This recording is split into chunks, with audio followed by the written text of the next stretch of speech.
and speculate about, but like the long and short of it is this is a recurring theme here in America. We see so many people losing their fucking lives due to some fucking loony that decides that their best course of action is to commit some heinous act of violence that accomplishes like not really anything useful, right? They commit an act of violence that hurt a bunch of people, and more lives are lost. Their life is lost. Either they're due to suicide, or should I say, self-inflicted suicide by or getting arrested and then being handed a life sentence because ain't no way they ever getting out if they do get captured.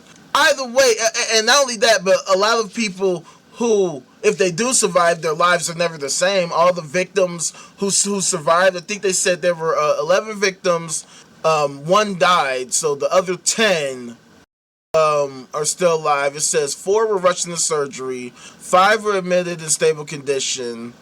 So we have 5 in stable condition. I'm sure their lives are not going to be the same. I'm sure there's going to be some PTSD, you know what I'm saying, in addition to whatever else they might have been dealing with prior to this incident. The families of the perpetrator, their lives are never going to be the same because they got to live with that shame. They got to live with that sadness, that loss, that they lost the perpetrator. They obviously, he's a loved one, right? So they're not going to look at him like the rest of society's going to look at him. The rest of society's going to say this perpetrator's a piece of shit. I'm glad he's dead and da da da da. But to them, he was somebody that they loved, about that they helped raise, that, you know, had an impact on their lives, and they're going to have to deal with that loss, but then also the shame of what he did. And obviously, going forward, we'll learn about his motivations, perhaps. We'll learn about why this guy did this. But, fam, we already know why he did this shit. We don't need to go into a super duper in-depth conversation about his motivations. We know for a fact that here in America and around the world, but particularly here in America, we are in the midst of a mental health and substance abuse crisis, okay?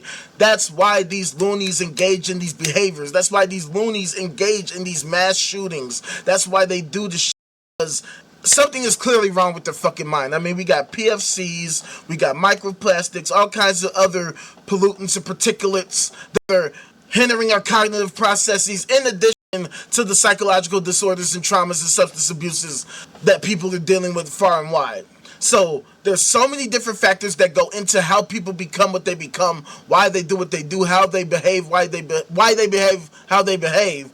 And so, but at the end of it all, clearly something ain't right upstairs, because it doesn't take a super genius to know that violence is not the solution, that violence is so harmful to society, and it creates a state of unease. It creates a state of dysfunction, which is why we have so many people ending up in these type of situations with no warning, right? Like, you never know when something's gonna pop off.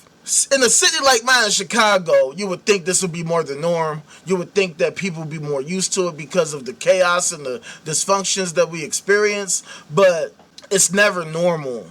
It's never normal to be in these type of situations when your life is in danger. See, most normal people live their lives, stay to themselves, don't bother anybody, are generally very helpful and pro-social people, right? We don't expect that at any point in time we could be getting attacked by some lunatic who's having a bad day, or who's just has these homicidal ideations. And so it becomes super duper difficult to feel safe no matter where you're at, because a lot of the times, like in this situation, I mean, I'm not in Midland, Texas. I don't know anything about Midland, Texas, but I can guarantee you that Midland, Texas is not anywhere near as unsafe as a city like Chicago, that they're not dealing with all these different problems and situations such as those of us in major metropolitan areas deal with, right? But it doesn't matter. It doesn't matter where you're at.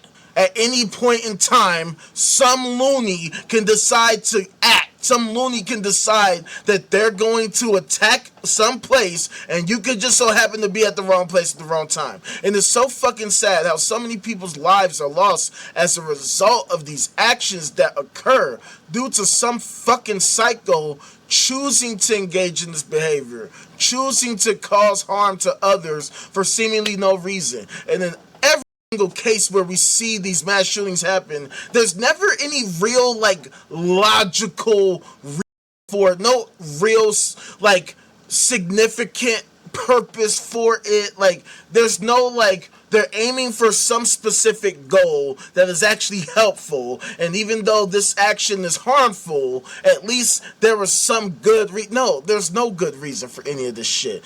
Almost every, well, I shouldn't say almost, every single fucking time these people are loony.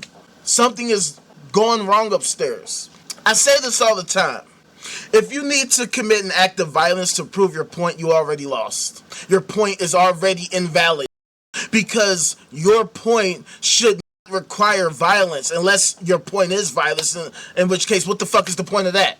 What is the point of that other than demonstrating how brutal and barbaric and animalistic you are?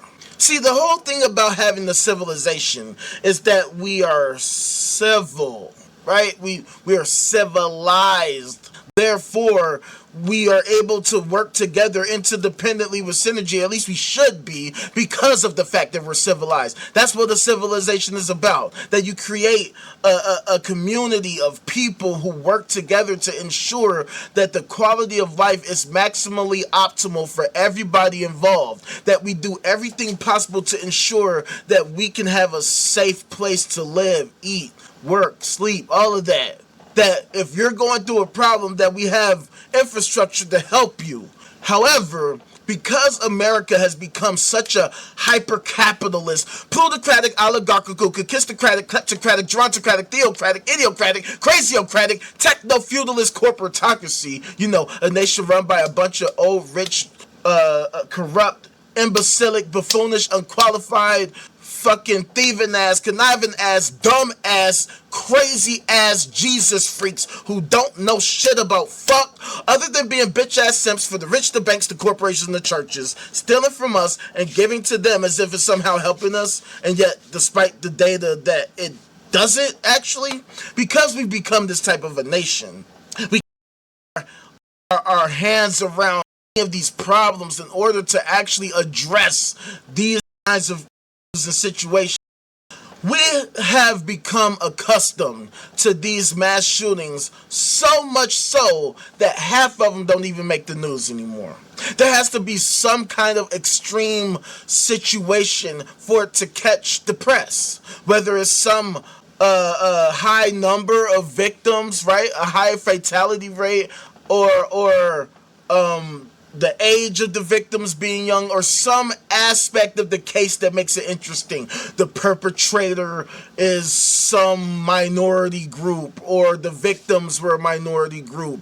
Whatever the case may be. But either way it goes, we don't have the infrastructure in place to address these things. And one of the main issues that I have is with the powers that be, obviously, the supposed leaders, you know, the politicians, the lawmakers, the government, the corporations that sell products and services that affect our lives, good or bad, and indifferent.